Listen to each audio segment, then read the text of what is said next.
Update. My husband fell in love with another woman and wants to try polyamory. Original post. Hi, I, 33 female, have been married to my husband, 34 male, for 4 years, and we've been together for 12. After a lot of financial struggle, we bought a house and are now planning to have kids. The thing is, a few months ago, my husband fell sick and had to stay home for a while.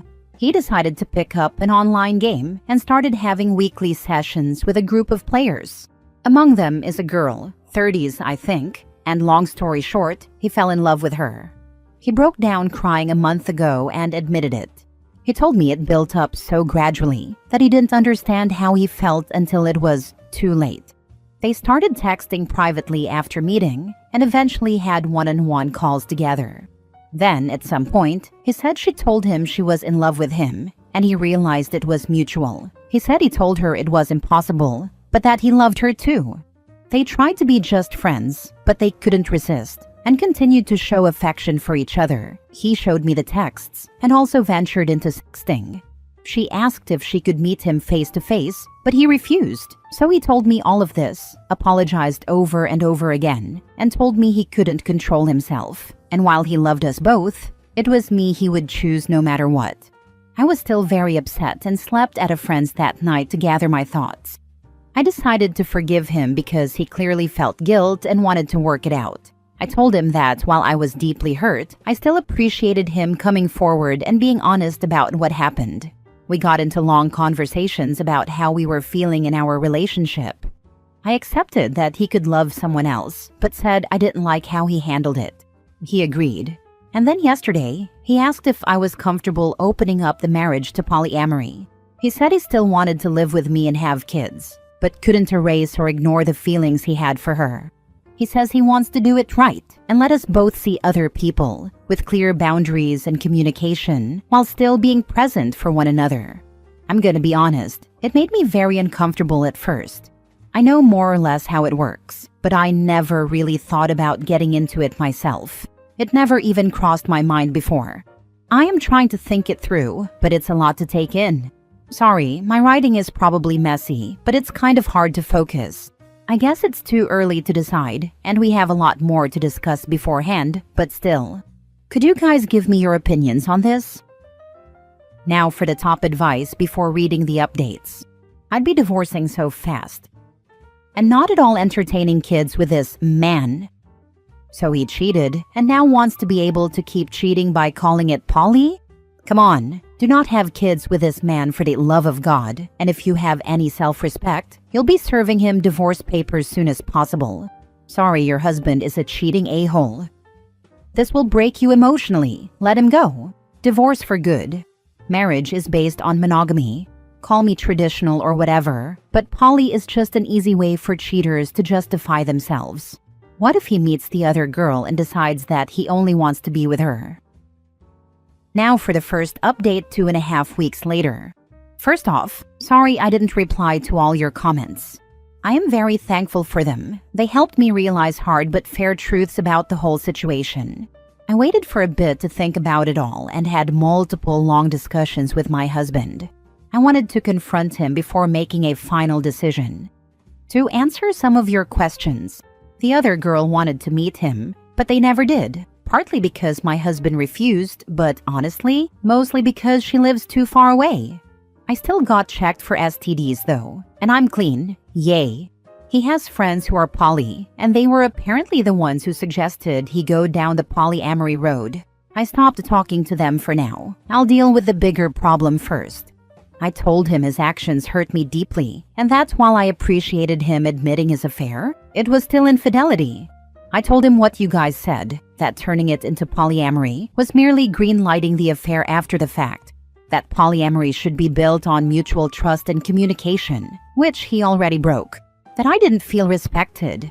It destroyed him. He said he already knew, deep down, but didn't want to admit it, neither to me nor to himself. We both screamed and cried a lot. He finally admitted he wanted to open the marriage for selfish reasons. He is very sorry. He cut off contact with the other girl, let me fully access his computer and phone, and now wants to go to counseling to repair our relationship and marriage. He He has been showing me a lot of affection and attention since then, although he admits it's sometimes out of guilt and not just pure love. And now I want to make it work too, but do I? Or is it sunk cost fallacy? I don't know. Our first session is in 2 months, the earliest we could get, and every day I change my mind. Literally yesterday, I wanted to leave him, while today I think it's worth giving it a try. Because we've known each other for so long, we understand each other on a very deep level, share a lot of interests, and have already built so much together. He was there for me during the hard parts of my life. He took responsibility for his actions and is really trying. Plus, if I leave him, I'd have to start my life nearly from scratch, find a new place to live, go back into dating for the first time in 12 years. I don't want to lose everything. It sounds very hard and scary. Am I too old for this? But at the same time, that's a form of denial, isn't it? It doesn't matter if those years were good. It's not going to be the same. Even if he gains my trust back, even if I forgive him, I'll never forget. I think he is genuinely remorseful, but isn't it too late for that? I'm too empathetic. Him being present now doesn't erase what was done. Do I want to stay not because I still believe in this relationship, but because I don't have the strength to ask for a divorce? Because it's the easy choice. Some kind of codependency? I have no idea. I can picture both paths clearly, and it's tearing me apart. I am lost, maybe even more than I was when I wrote my previous post. I've lost sleep and appetite, and I'm not sure I enjoy anything in my life anymore. I booked an appointment with a psychologist, for me alone, to help with this whole thing. I'm sorry. At this point, I'm rambling. I know I'm the only one who can decide what's okay and comfortable for me or not.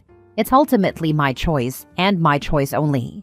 The emotional hell I'm going through just makes thinking about that choice very hard and paralyzing. I'll go to both therapies and try to see what to do from here. I'll try to update, but it's probably going to take a while. I'm sorry. I want to thank you again for your support, and I'm sending you all a lot of love.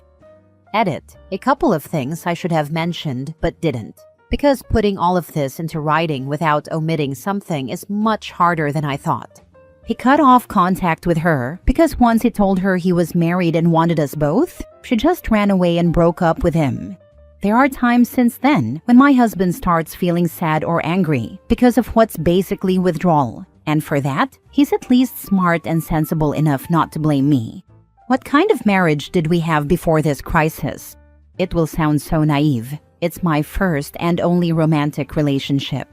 We were very close and basically grew up together as adults. We could talk about anything and understand each other. We shared the same values and interests. What changed, I think, is that we got into a routine and he got bored.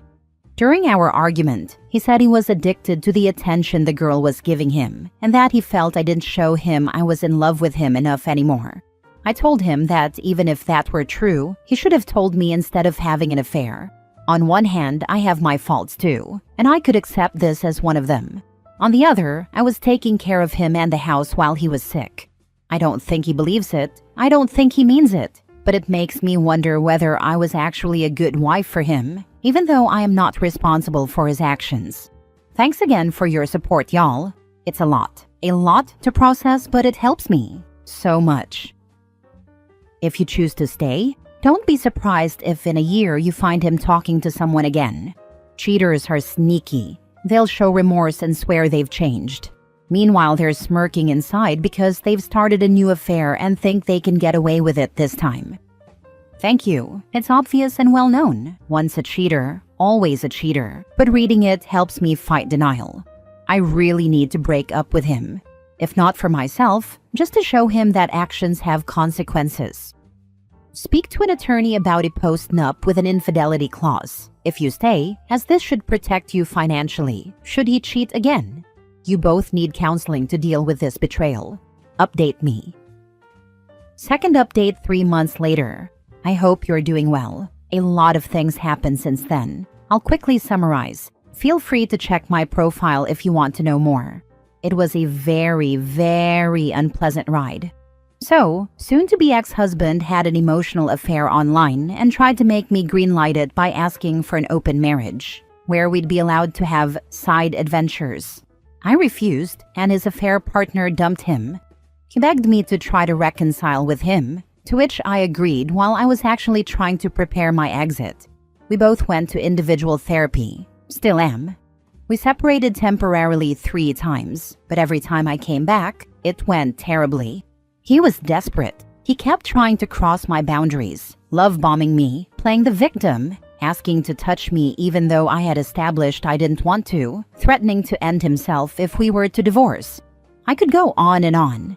This made me finally realize, along with my therapist's help, a lot of self-reflection and my exchanges on Reddit, that I was in an abusive relationship, which is an important part, actually the most important part of this update. Please look up definitions and examples of abuse, because I had no idea that what my husband had been doing all these years, even before the affair, counted as such. In his case, it was psychological abuse, manipulation, gaslighting, guilt-tripping, blame-shifting, emotional blackmail. Nothing aggressive or mean, which turned me into a very submissive partner over the years, always catering to his needs while erasing mine. I rationalized everything. It happened subtly and gradually, and I was too naive to see it for what it was. His emotional affair and open marriage proposal were the natural continuation of that. Of course, the more I tried to get away from him, the more manipulative he got. Now that I was aware of it, I knew what he was doing. But fighting years of conditioning, even if you recognize it and succeed, is freaking exhausting and disarming. So, earlier today, I brought a friend home to assist me. We sat down, the 3 of us, and I told my husband we were over and handed him the papers. It might sound dumb, but it's genuinely one of the hardest things I've ever done in my life. I was terrified. Yet he agreed. He repeatedly asked me if I was sure. He reminded me of the family we were planning to have and our best memories together. Was it all for nothing? Apparently yes. He was heartbroken, clearly mad and frustrated. But still, he agreed. He signed them and went back to his parents for now. We still have to go through the whole procedure, separate our assets, decide what to do with the house and all. And he still wants us to go to marriage counseling. But right now, I feel free for the first time in months. The last hours have been a mix of tears, celebration, and godly restful sleep. And I have to thank you guys again, because my first Reddit post was the wake-up call I needed to eventually, finally, get here. Better late than never, I guess. Thank you so much. Lots of love to you all. He reminded me of the family we were planning to have and of our best memories together. Was it all for nothing? Apparently, yes. He was heartbroken. That's a special kind of a-hole. Was it all for nothing? After cheating on his partner? He sounds like an insufferable dickhead, honestly. Congrats on your freedom. The worst part is that he appears very charming to everyone who knows him, myself included. Heck, lot of people from our circle, who are aware of what he did, still think he's a good person who just lost himself for a while. I guess it's hard to accept the ones we love can be terrible persons too. He's only being agreeable because 1. You had a witness. 2. He thinks he can convince you to come back. Again, because it's always worked in the past. Do not go back. In fact, change the locks, change all passwords, change utilities into your name, etc. And make sure you are as bomb-proof as possible, because he will explode when he realizes you are actually divorcing him. He will do everything he can to mess with your head, cause you to doubt, and then he will get really nasty and try to mess with your reputation, home, finances, etc. Be prepared. Yes, I agree. He knows my buttons and will push them all to get me back. I took notes of everything bad he did and comments I got from my friends and Reddit to remind me why I got away. I'll read it every time I have doubts. I can't change the locks because it's still his house too, but I'll take care of the rest. Thank you. Third update, another 3 months later. My previous post should have been the final update. I wish, God I wish, but no, of course not. Of course it got worse, again. F my life. After my soon-to-be ex-husband signed the divorce papers, we went no contact, or at least I tried to. He still sent me text messages, voice messages, and tried to call me multiple times. He even sent me a long letter full of statements such as, "I'm concerned that your mental health is deteriorating. I believe you need antidepressants to help you feel like yourself again. Or, your trauma is understandable, but it probably makes you want to punish me by making irrational decisions, like divorce, or I am afraid you are surrounding yourself with questionable influences that have bad agendas. Please let me help you see it through. He claimed the crisis was just as hard for him as it was for me. People told me he was escalating and that I should protect myself. I should have listened immediately, but I didn't react soon enough. Then he came to our street. He arrived uninvited and pleaded with me to give him a second chance. He said he wanted to be there for me and for us, insisting he didn't deserve any of this. I started to feel distressed. He saw that I was unwell and wanted to comfort me, so he hugged me. But I didn't want to be touched. I'm pretty sure I told him no. I think I screamed no multiple times, but my memory is fuzzy. Either I misremember, or I did say no, and he ignored it and didn't stop. I know it's just a hug, but it triggered a severe panic attack. He called emergency services, telling them he was worried about me because I wasn't myself. I had to ask the paramedics to make him leave. After that, he told me he was there for me if I needed him, but thought we needed space. He contacted half our social circle to inform them that I was unwell and needed support. Our mutual friends, my colleagues, our neighbors, my physician. People reached out of the blue to ask if I was okay. I became paranoid, unsure of who to trust anymore. Close friends, my therapist, and people here helped me see things more clearly. My lawyer filed a restraining order against him, but unfortunately it was refused. Not enough concrete evidence of a threat, apparently. I want to scream. We submitted a second request, which is currently being reviewed. In the meantime, I've moved into an apartment of my own. He doesn't know where I live. Heck, almost nobody does. I constantly wonder how he reacted when he found out.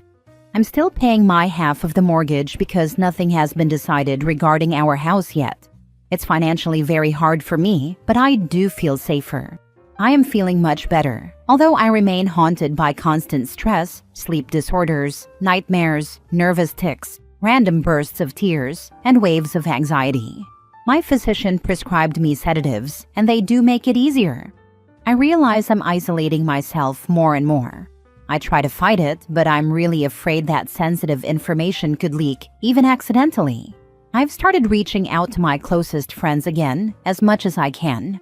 I'm trying to come back here on Reddit. I keep going to therapy. It's necessary. Because one part of me, the party cultivated for so long, urges me to stop all of this. To go back to the house, cancel the restraining order, cancel the divorce, call him, apologize, and repair our relationship. It would be insane. I am not going to do that. I do not listen to that little voice. I don't. But when your defenses are attacked over and over again, it becomes incredibly hard to reason properly. I can't wait for the divorce to be over. I just want to move on. I want all of this to be behind me. I'm sorry this is bleak. I wish I had left sooner. I just hope this can help someone. Anyone. Install cameras fast. It's for your sanity and your extremely abusive husband. I already have a Ring doorbell. I am waiting for this month's salary, which should probably arrive today or tomorrow, to buy additional cameras. I also got my landlord's authorization to add latches to the door. I hope this will help. He sounds like a nasty piece of work. He's trying to use your mental struggles against you. You don't have to isolate yourself. You can keep folks at arm's reach until you feel like you can trust them. Definitely get some cameras for your place. Not just for your crazy ex, but for other weirdos as well. This will pass. Take care of yourself. I felt like a child. It was so humiliating to find out everyone around me already knew about the panic attack before I even had a chance to tell people myself. Or just choosing to tell them or not. He kept saying he was there for me and wanted to save me, but he never asked me if I wanted his help. Last update, April 7th, 2025, 5.5 months later. Hey everyone, I know it's been a while since I last posted, and I appreciate your patience. I am okay. I was waiting for the storm to pass, but also wanted to take some time to gather my thoughts and reflect on everything before posting again. First off, I'm relieved to say that a restraining order was finally granted. Shortly after, my ex-husband sent me a long apology/love letter text asking me to take care of myself. I haven't heard from him since then. The divorce was recently finalized and the house has been sold. It was draining. Saying it was a roller coaster of emotions would be an understatement. I have to thank my lawyer for carrying it through to the end. Starting over is overwhelming. I often find myself asking a lot of questions. What if I had spoken up sooner? What if I had recognized the signs earlier? What if I had been more assertive and expressed my boundaries better? What if I had communicated more effectively? What if I let myself get caught in the pain and overreacted? I think I failed miserably and made many mistakes over the past year. I'm still working on forgiving myself for those what-ifs. I feel bad for the pain I caused my ex-husband and others. There is shame, guilt, and self-hatred for sure. I know I can't change the past. I can only learn from it. Therapy still helps, more than ever now that the situation is stable. I don't need sedatives and sleeping pills anymore, most of the time. I still have plenty of bad days where memories, flashbacks, dissociative episodes, and nightmares paralyze me, but I'm learning to cope with them and identify their triggers better. My new apartment has become a safe haven for me. It's comforting to wake up in a space that truly feels like mine, not a house filled with reminders of the past or a mere survival space. I've finally found the energy to decorate it with little touches that reflect who I am, and it feels so good to embrace that, to have a place I can call home. I recently turned 34. It could have been a miserable birthday, but it was not. It felt more like the mark of a new beginning. I am proud to say I'm taking evening classes, slowly making some new friends and reconnecting with old ones. The laughter and joy they bring into my life is something I didn't think was possible anymore. I still struggle with trust in relationships, though. I am very careful around people. I'm still haunted by the traumas, and I never ever want to go through something like this again. I fear being manipulated and worry that people might realize I'm broken, damaged goods. I have moments of doubt, anxiety, and sadness, but I'm learning to accept those feelings instead of pushing them away. I understand it's okay to feel lost sometimes. It's part of the healing process. I carry my scars with me, and I know that while they will never disappear, they will still fade with time. I'm excited for what's to come as I slowly build a new life, one filled with hope and possibilities. I am not there yet, but I know I deserve happiness. We all do. For now, I think it's best for me to do what I was already doing. Step back from posting. This will be my last update. It has been 1 year since I joined Reddit, and I am now ready to move forward and focus on my journey without constantly revisiting the pain. I have plans to travel, explore new hobbies, and meet new people. I want to rediscover who I am outside of my marriage.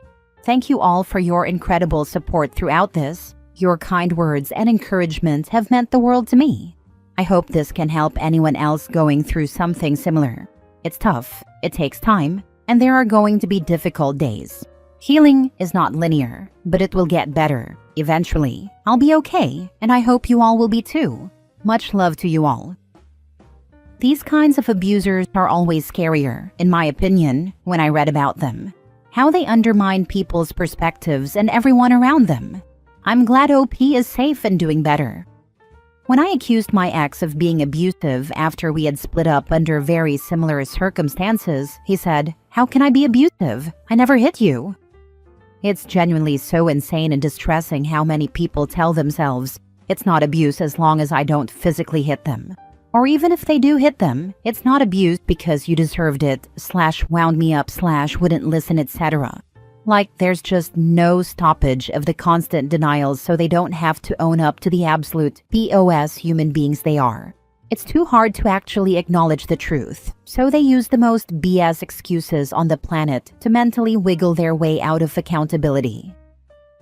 Last story. Broke up with my boyfriend after he kept asking to do anal, even after I told him I was violated.